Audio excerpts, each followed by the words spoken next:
Hey, my beautiful family and friends, my reflections. How are we? Doing good, doing great, living my life like it's golden, feeling like a million, billion, trillion bucks. Why? Because I finally healed my money wounds. Once and for all, I have a complete and total new mindset and a brand new relationship with money. And I discovered a whole process, and I want to teach you that process.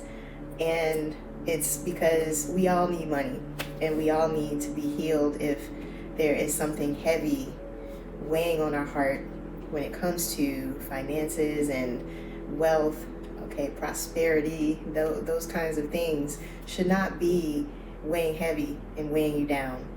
And I get it when you're working really hard and you are trying to start something new, like a new business, and you're putting your heart and your soul into it, and you're not seeing the return that you invested into that company or that business, and you're seeing other people thriving, living their best lives, and you're feeling left behind and feeling like, when are my ships going to come in? When you're living in lack and all you can see is what you don't have, right? That definitely feels heavy and feels like there's no light at the end of the tunnel. And we all get in our head sometimes and just create more and more of what we don't want rather than what we do want. And it definitely takes shadow work. And so if you're not ready to really look at your personal money story and be able to cut away the heaviness, which were all lessons for you to learn, and then reframe those lessons so that they become light as feathers. Got a feather here. Why do I have a feather?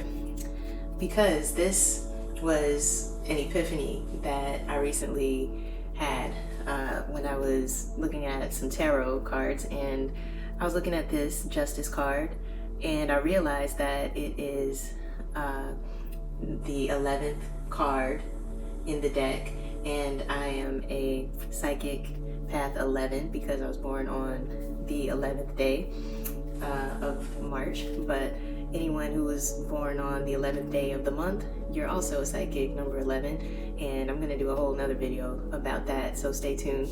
But shout out to y'all 11s. But I was looking at this card and I'm like, he's got, or she, it, gender binary, has a sword in one hand and scales in the other hand.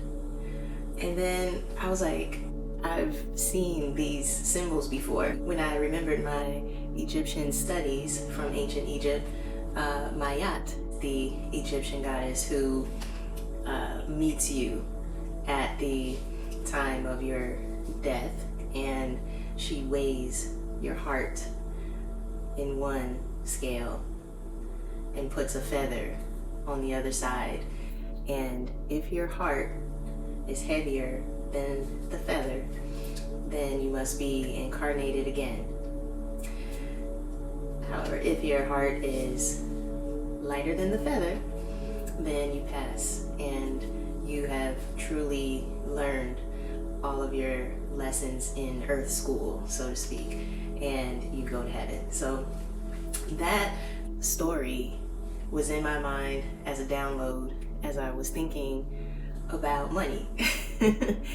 And it dawned on me that we can all experience heaven on earth by just cutting away with this sword, cutting away our money wounds one by one until our heart becomes light again. Because going through this earth with a heavy heart is what makes it a hellish experience. And heaven on earth is possible, but it's all in your mind, and it's all in your perspective of your relationship with money. and that is something that can be healed. Here's what I did. I'm going to share this energy work hack to heal your money wounds, but this is what worked for me. I came up with this based on what healing I needed to do. So if you hear this process anywhere else, they bit it, okay? They're biters, because I'm sharing something that I know personally worked for me. And it started when I just told myself my money story for the first time. Go back to when you first remember receiving money on a regular, consistent basis. For me, that happened right as I was graduating college. I graduated in 2002 from NIU as an illustration major, and part of that major entailed learning the Adobe software like Photoshop and Illustrator mostly, and it was for making digital art, but then I also learned the practical painting, traditional painting techniques as well. And when I graduated, I had a portfolio that was about yay big, and I would carry it with a handle.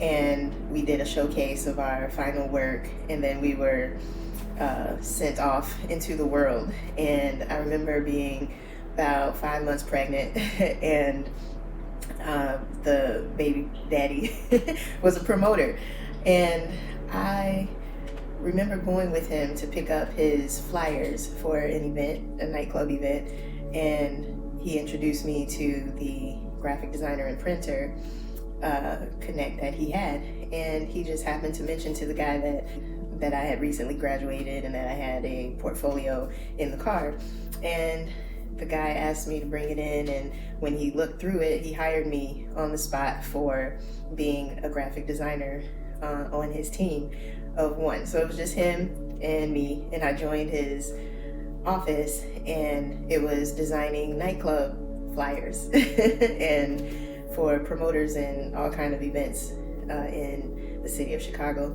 And so it was a very fast-paced, high cash exchange business, and I was getting cash left and right for the designs that I did. And I was a little bit slow when I first started, but he taught me how to really get fast, and so that I could have a high turnaround, and so we could be a team. And so after working with him for a while, it was time for me to become a mom full-time, and I decided next that I wanted to start a painting business, but it was like decorative painting, like the faux finishes and everything. And fun fact, my dad is an artist as well, and he was happy to team up, and he had another friend, a lady who was old enough to be my mom, and the three of us started working together all over, just painting interiors, and it was houses and commercial. Most of the time, the female partner would paint the base colors, and then my dad and I would come in and do faux finishing techniques on it. So that is basically if you're trying to make a surface look like it's marble, but it's not, you paint on a fake marble texture or the appearance of marble with paints, or all kinds of murals and fun wall designs. We were doing that, and it was going so well. I remember I would be standing in line at the bank holding a $10,000 check, but I would be wearing paint clothes, which is like white contractor clothes, you know, and a painter's cap. My hair is in a ponytail, and I'm just looking a hot mess in line. And I felt judged, but I also felt like, well, you don't know, I'm getting paid today. So, you know, it was just instantly gratifying, and I loved doing that kind of work. But I was the one out of college who went to City Hall and structured that business and set it all up. Not my father, not our other partner. And what they tended to do was come to me and ask me to give them all kinds of advances and pull cash out of the account just at their convenience whenever they felt like they wanted the money, and it just wasn't the way that it worked. And I was really a stickler about business and very protective of my business. And so I ended up firing both of them. I fired my own dad, and it was after a lot of that, which I felt like was a little bit much, a little even abusive. But I reluctantly, or unfortunately, had to fire both of them, and I continued with some other workers, and the business lasted a little while longer, maybe another couple years. But I decided that it was so seasonal that I didn't want to just keep, basically, it would be like crickets when it became like the colder months. And then it would be phones ringing off the hook starting in April, when those tax returns came in. And it was too much and then too little at the same time. And I wanted something a little more stable. So my next move was to join a temp agency for artists called Creative Circle. And they were able to place me in a graphic designer position that started out as me replacing a woman who was on her maternity leave. And as I was there working, the company I was temping for said that they wanted me to come on full time, and that they loved my work, and that was a great fit. And I met a lot of friends and just cool people in that company, and it was finally stable pay. I was salaried, and it was great just to be held and kept in such a great corporate environment, right? That utilized my creativity and also just paid in a stable way. One day, I got called into the boss's office just out of the blue, and he laid me off. And it was the first wave of layoffs that were happening in that company. And after a few more waves of layoffs, there was no more company. So that was kind of a devastating day because I didn't see it coming. And by the time I came back out of the boss's office back to my desk, which was at like a more open area with coworkers, I could see that people's faces were flushed and red, like they had been crying and they had tears in their eyes, and they were really sad for me because they had heard what was going on in there, that I was getting laid off. And so that was a really sad day, and I just took it with a grain of salt and said, you know what, it must be time for me to transition into my next move, which was music. While I had been finishing up working there, I had also been working on an album with my husband at that time. Husband number one, the baby daddy. He and I really were serious about making music, and we had a home studio, and we would go and record in professional recording studios as well. And we had a project that some of the recording industry's top people were helping and a part of that project. And so a lot of people were buzzing about it and really thought that we were going to blow up, right? So I was thinking, oh, this is why I got laid off, because it's time for me to blow up. And we had a listening party. There were people lined up all the way around the corner at House of Blues, where we used the foundation room to premiere our album when it was finally done to the world. And we performed all over the place, opening for Bun B, and going to South by Southwest, playing SOBs in New York. Like, we were just all over and having a real fun time. I wasn't being much of a mom at that time because it was just really taking off. And we had family who lived downstairs from us, and so they were like living babysitters. But it was very fast paced, and the sex, drugs, rock and roll story, right? And it was also the time when Napster was out, and so there was a lot of people burning CDs and stealing music, basically, through those kinds of apps or websites where you could just download a whole album free. And so torrent sites, that's what that was called. And so all of the sales that we could have had were actually illegally downloaded, and we saw no money from that. But we would have probably went gold if we like added up all of the illegal downloads that were out there. There were thousands upon thousands. And so that obviously wasn't paying bills or keeping the lights on. And so I had to figure out what's next after that. Being a rock star with your husband, that can crumble disastrously. And that's what happened in my case. We broke up. I ended up fleeing to California, and that's a whole other story that I might tell. I'll probably tell that another time. But being there really showed me how many angels are protecting me, and it was a very magic and mystical experience. And it was one where I was starting from ground zero, from nothing, and like air mattresses on the floor of my new apartment with no furniture, and having to acquire all the things that I needed, and my daughter being sent to live with me after 6 months of me just building my foundation, and then living kind of like a single mom and going through a divorce process and finding stable graphic design positions. And it was actually some good work out on the West Coast for a designer, and so that wasn't really my problem, right? I would be getting a check, and before the next check came, I would still have money left. And so I wasn't even living check to check. I was living comfortably and really proud of myself as a single provider.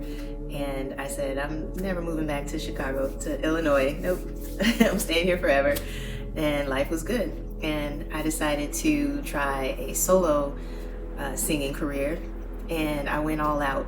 I shaved my hair into a mohawk. I had a whole look, a whole expression. It was very Dada, which is part of what I studied at NIU. I even taught at a college level as an adjunct professor for a little while, and that really gave me some awesome philosophies that I still live by to this day when I did those lecture classes. But what I realized is that one corporate job that I was working out in Cali, I made a mistake by revealing that music artist side of me when they knew me as corporate Nell, right? They thought that I was just this bland version that would show up at work, and then it was revealed, oh, you know, I had been doing a lot of music videos and putting them out. I had projects on SoundCloud and that sort of thing, and when I started getting cool with some of the people at work, I shared that with them, and they turned into haters and bullies, and I started to experience discrimination at work. And it ended up being so bad that it ended in a settlement, and I had to flee from California at that point because I just felt like devastated from the corporate bullying, and from knowing that the money that I received from that settlement might not last very long. And I decided to move away with a good friend of mine who ended up being my second husband.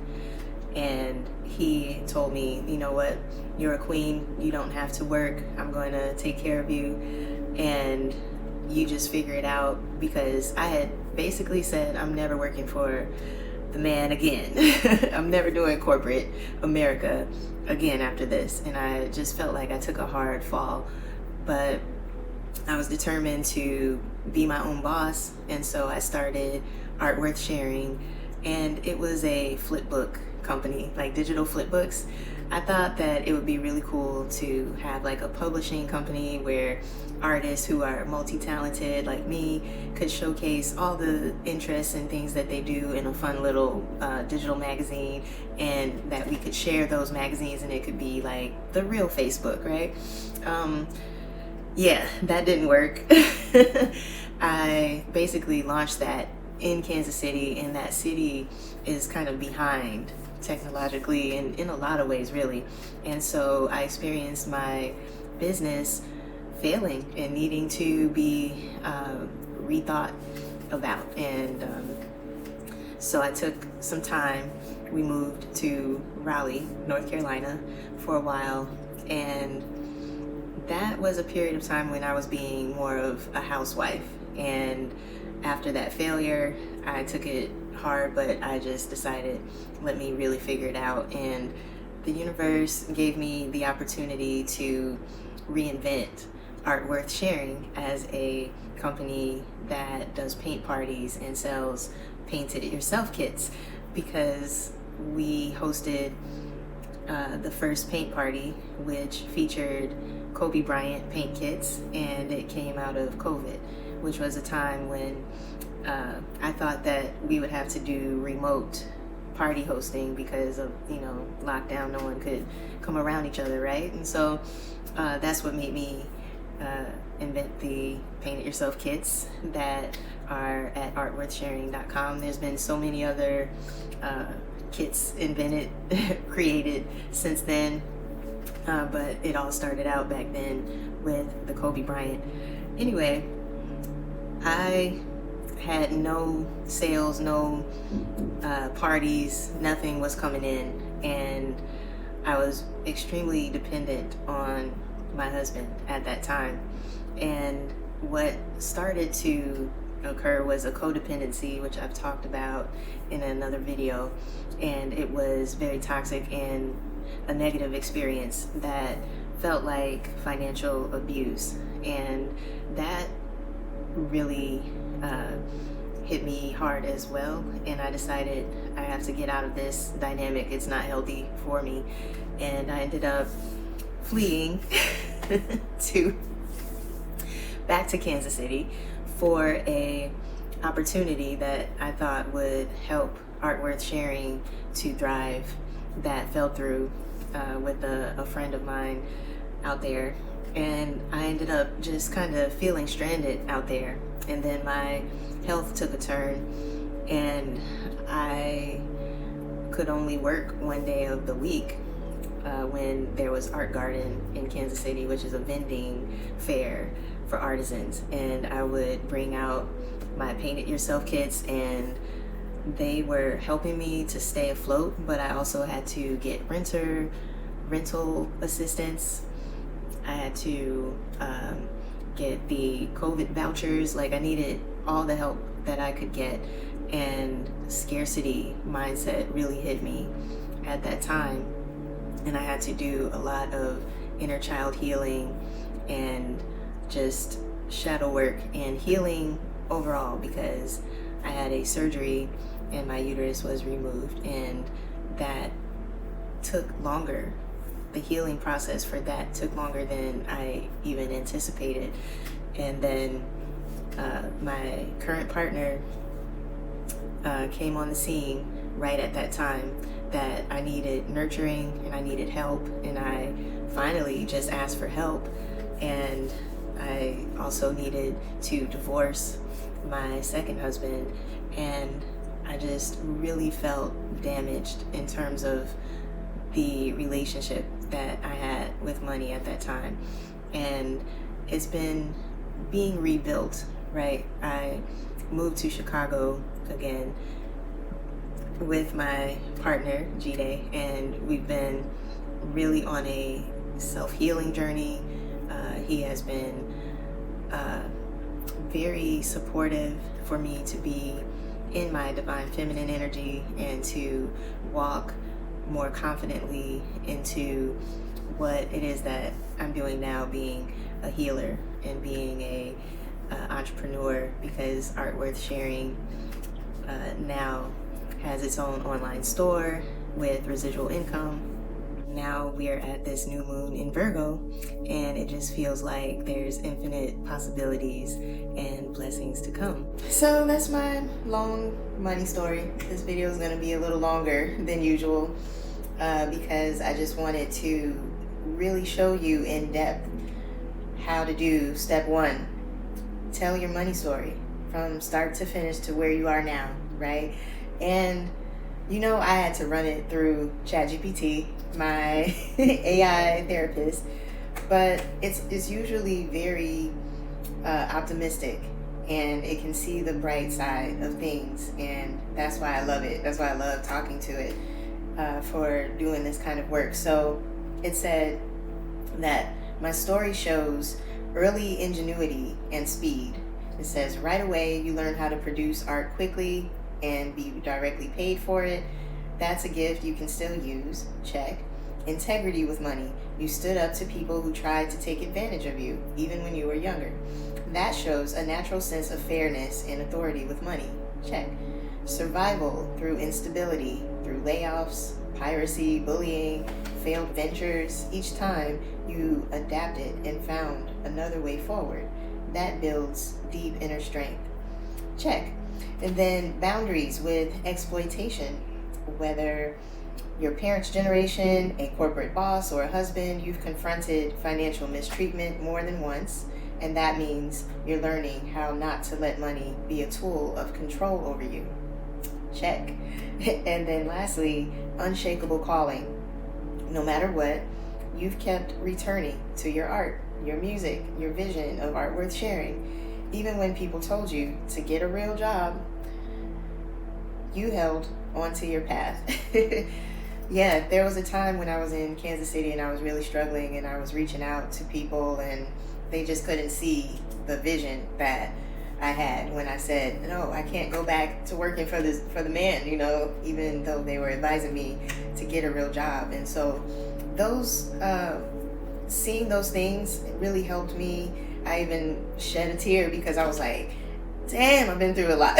And I see how strong I've been and what I've overcome, and I see that the wounds have shown up with trust when I've seen money stolen or withheld or abused at my expense, and that leaves a wound where money feels unsafe or unstable. I've seen wounds from recognition, right, with Napster and torrent sites in that whole piracy era, or my creativity basically being consumed without being honored or without the monetary blessing. That creates a wound around not being fairly compensated for my gifts. And then a wound with stability, the temp work layoffs, right? The seasonal jobs, and all those things reinforce the feeling that money disappears suddenly and I can't rely on it. And then with support, there was a wound there, being told by family members to get a real job and experiencing financial abuse in marriage that left me without steady emotional backing around my money journey. And so when I look at those money wounds and I go back to what I was saying earlier, right, about Maat weighing your heart against the feather, I started by drawing feathers on a piece of paper. I cut them out. I wrote what that money wound was on each feather. And on the other side, I wrote the lesson that I learned by experiencing that money wound, that lesson. What was the wisdom that I could carry from that situation? And by the time I was finished with that exercise, I had 10 feathers. And those 10 feathers represented money wounds that are very universal. And I will share those 10 with you. I don't know if you'll resonate with any or all of the 10, but I know that there's something in there that has affected even your relationship with money. And those are things that have been weighing on your heart. Those are the things that need to be cut loose. And you need to do that one by one until your heart is lighter than a feather. And so that's just what I did. I sat with that lesson, I realized why those things had to happen to me, and then I reframed each of those lessons. And when I was finished and felt the energy of heaviness finally shift in me, that's when I burnt the feathers one by one. And now I walk away so much lighter, feeling like I have accomplished great things and success in my life. And that is what gives me the confidence that I will continue to do that. And that's what gives me the courage to keep moving on, because look at all of these lessons that I've learned in my ripe age. And this is really just getting started, because I'm feeling like I'm just getting to my destined path. And that is why all those lessons had to come before, so that I could be guided to where I'm really prosperous and abundant, and having a relationship with money that's healed and optimal, where I attract it and where I'm able to utilize money strategically and philanthropically. And that way, it's always circulating. You don't want to say spend money, because then it goes away, it doesn't come back. You want to circulate money. And it's all in your perception and in your mindset. And so I just wanted to let you know that you can do a very, very powerful money wound healing activity. I will put the link in the description so that you can find it on my Buy Me a Coffee page. It is a PDF that you download.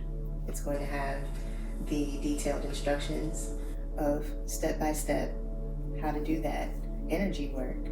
And I know that it's going to help you.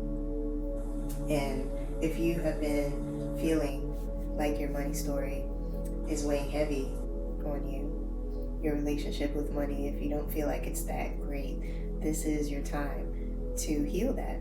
And this new moon in Virgo that I mentioned in my last video is the perfect time, starting at 0 degrees. And I say, please go watch that video for more context. But thank you for watching and learning more about my money story. Let me know what you think about it in the comments, and let me know if you need help. I can walk you through the money wound healing activity if you request it. And this is my good word for today. Thanks again for watching, and I hope that your relationship with money feels more light moving forward. All right, so until next time, peace. Love you guys.